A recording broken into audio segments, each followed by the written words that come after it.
Hello and welcome to a very special How I Paint Things. Now today's video is something a little bit different. This is kind of part painting video and part review. This fella here, he is one of the Grognards, or Grognards. I am probably murdering the pronunciation, but it doesn't matter. I'll drop a link to these guys in the description. They're from Wargames Atlantic, and they're very clearly sort of World War I inspired French-style troops, which have a sci-fi sort of bend to them. Now I got a sprue of these guys as a sort of a gift for filling in a wargaming survey about a year ago and completely forgot I had them. Until looking up these guys last night, seeing them online and going, wait, I have them.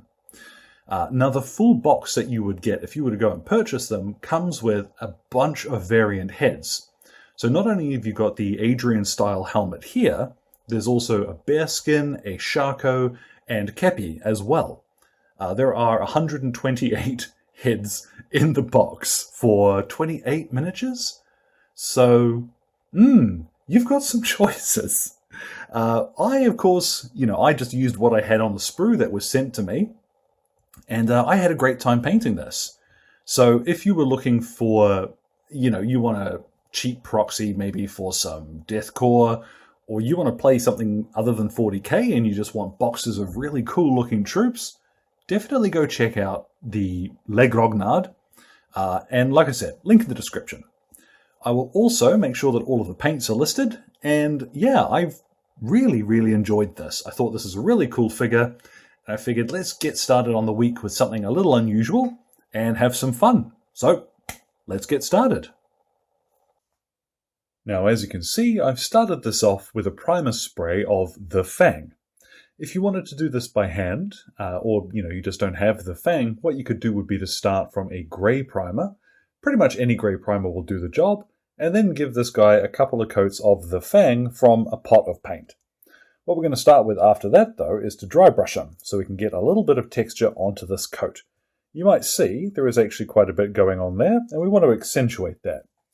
So I've got here, this is Stormfang. A lot of Space Wolf themed paints for this one. I'm just going to get a little bit of paint on the end of my makeup brush. These are really good just because they're nice and soft.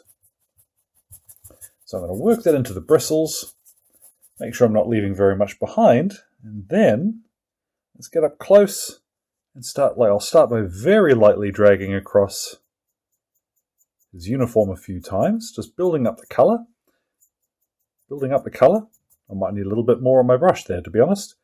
You can see I am starting to get some of that texture showing on his coat. So let's go around the whole model now. I might really need a little bit more on my brush. Well, whatever the case, I'm going to go around and, yeah, that's starting to look more like it. Just dry brush all of his coat with Stormfang. Now after a couple of passes, you'll have something that looks like this. Don't worry if it looks as though you've got a little too much on. At this stage it is almost impossible to put too much on. We're going to shade this in a little bit, and then it's all going to blend together quite nicely. What we want to do now is to move on to all of the armor and metal areas. So for this, as a rarity for me, we're actually going to use a mix. I've got here a Baden Black and Iron Warriors, and we're going to do a 50-50 mix of these two to get our very dark metallic color. You could use, for example, Vallejo's it's an air color. It's simply called black, and it's a metallic black, which you can use with a brush just fine. But I'm going to use a mix of these two. If you don't have Iron Warriors, you could use Lead Belcher or anything. Just use less of it and use more black. It's up to you, as long as you remember the quantities that you're mixing with. So just a quick look there. I've got two little brushfuls of black and then two of Iron Warriors. I've got a nice deep dark metallic color.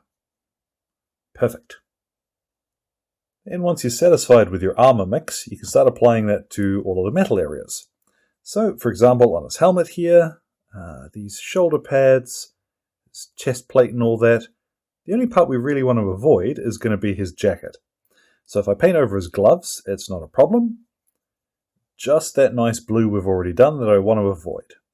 You will probably find you can get away with this in just one quick coat, which is lovely. I like simple. But make sure you get in all of the little nooks and crannies. Let's flip him upside down just to reach under the brim of his helmet there. And anywhere that we're going to paint a lighter metallic colour as well, you can just give it a quick blast of this black. Now, as I mentioned, I have blacked in all of his weapon and the mask that he's wearing too. These guys don't have, it actually is a metallic sort of mask. It's not a cloth mask like you'll see on some of these gas mask figures. So do pay attention to that one. Now what I've got is a little bit of Steel Legion drab. Just going to get some of this out on my palette and add just a wee bit of water, tiny little bit in the end of my brush so that this flows properly. Whether you're using a wet palette or you are using, say, an old plate or something, works exactly the same, just you want somewhere that you can add a wee touch of water to make this easier. Now I'm going to apply Steel Legion drab to all of the cloth areas, so I'm going to do his gloves. I'm going to paint in his pack with this as well, so we'll just highlight, there we go, that. He's got a water bottle thing attached to the back of his belt here, and I am also going to paint in, he's got these little gaiters just lurking here on the front of his boots, just between where the knee pad and his trousers end. So keep an eye out for those. This might take a couple of coats in some areas, but you can be the judge of that, of course. Now you'll end up with a nice solid canvas colour, which is going to look really good when we shade it. Now what I'm going to use, this is another Vallejo colour, and I'm going to use my Cavalry Brown here. If you wanted to stick purely to Citadel, you could use Doombull Brown instead.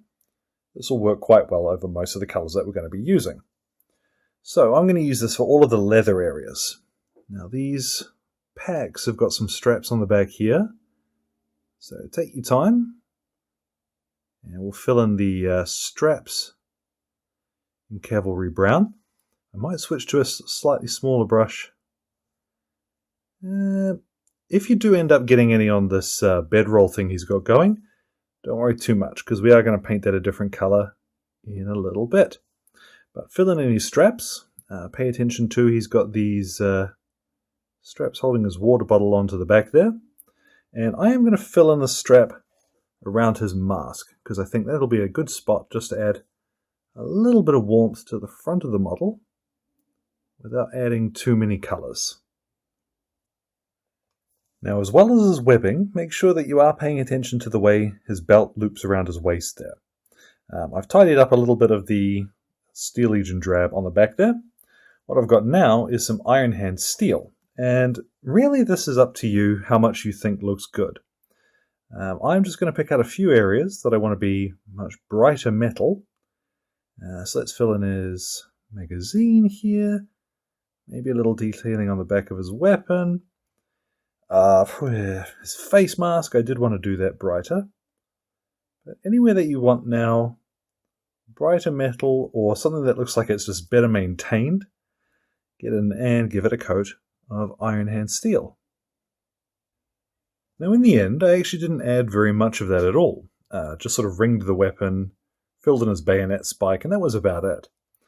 What I've got now is some Balthazar gold, and I'm just going to pick out a few little extra details that I want to be kind of a brassy colour. If you wanted a brighter finish, you might look at using Retributor armor instead. Let's just get that in the right angle. But I would suggest a darker finish like this is going to tie into that red a little bit more nicely. Now on the cover of the boxes, I've seen these guys done with this kind of laser emitter section done in this bronze color too. And I'll just do a little bit on top of his helmet here for his markings. Now after a couple of passes, just a few little bits here and there, I think that adds quite a bit without sort of overpowering the miniature. What I'm going to do now is just fill in the bedroll here across the back and his boots. For that I'm going to use Rakarth flesh and Dryad bark. This will not be particularly exciting, so I'm just going to finish this off camera. Now once all of those base coats are applied, there's really not a huge amount left to do. What I've got is my big old shade brush. No points for guessing, here comes the Agrax Earthshade. Hey! All we're going to do is apply this generously to the whole miniature. So make sure that you are going around and working it into any recesses. Just take your time. Actually, I might want a bit more on my brush, to be honest. And go nuts with this. Fill it all over and then give them about half an hour to dry. Now once that's dried, the magic of Agrax Earthshade is revealed, and we've got a miniature which we could base up and put on the table right away. What I'm going to do though is a couple of highlights, and for this I've got Tuskgore fur, first of all, which is a sort of a bright red leather colour, and I'll give you a guess what we're going to highlight with that. Just a little bit of water in here as usual, and I've moved to a smaller brush for this. All I'm going to do is just lightly dab at the corners of these, the webbing and what have you. And I'll do a little bit on the back around where his belt is too, just enough to make these stand out a little. Now we're going to use a little Baneblade brown in the same way, and we'll just paint along some of the Steel Legion drab that we did earlier. So the back of his knuckles here is a really good spot for this, just enough to make these shapes stand out a little more. To the backs of his fingers quite quickly. And if you want to, you can spin him round and just pick a couple of edges on his pack to lightly, there we go, pop some lines on, add a little bit more detail there. Now if you want to tidy up some of your dry brushed highlights from earlier, we can use a little bit of rust grey here. This is also a really good colour if you make any mistakes and you sort of end up covering over some of that dry brush. But applying it in the same way, just a little bit of this in a few choice spots will help accentuate the edges of some of this area of detail. It'll look quite bright going on, but as it dries, it calms down quite a bit.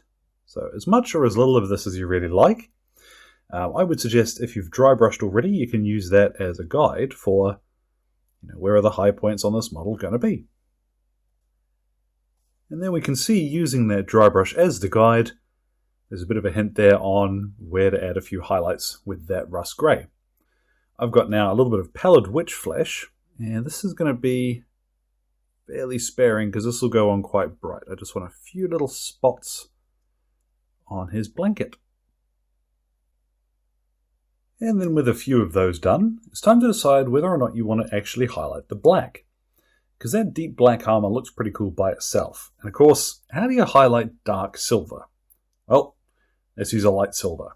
I've got here, this is Ironbreaker. And instead of doing sort of traditional edge highlights, what I'm going to do is do a little sort of flicky along the corner here. And then just lightly flick my brush. Ooh, it's a bit tense in front of the camera, but I want a rough edge.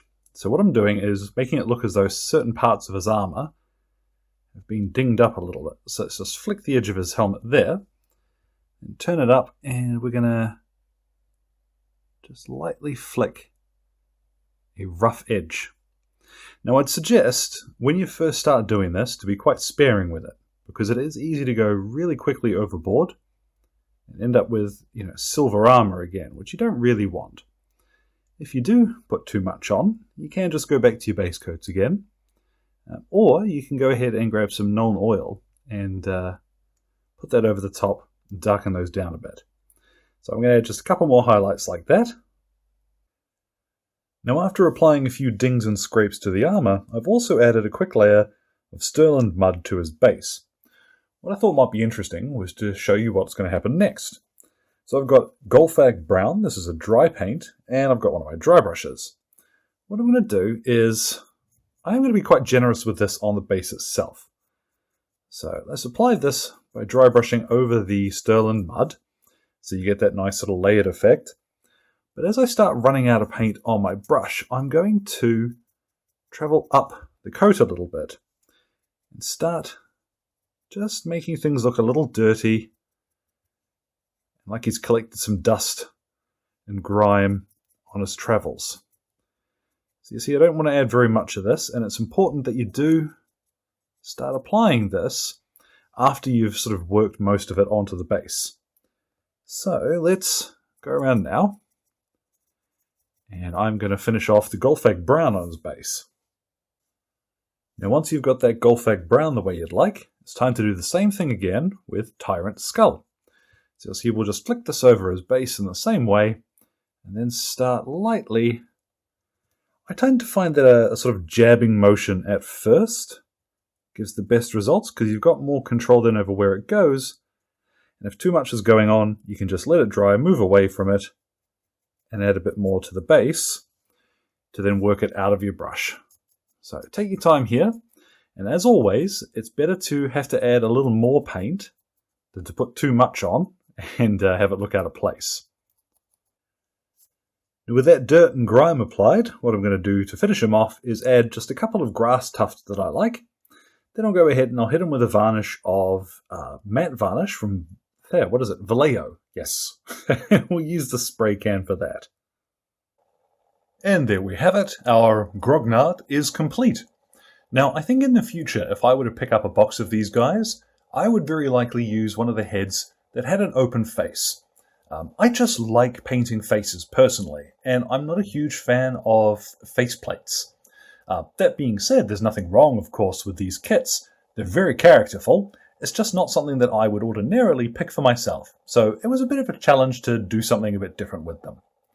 Now these guys, these are so cool. I've said it a few times, I really enjoyed painting this. I'm sorely tempted to go pick up a box and see what I can do with them. So hopefully something there was interesting to you, and as always, if you've got any questions or comments, feel free to drop them in the old comments box below.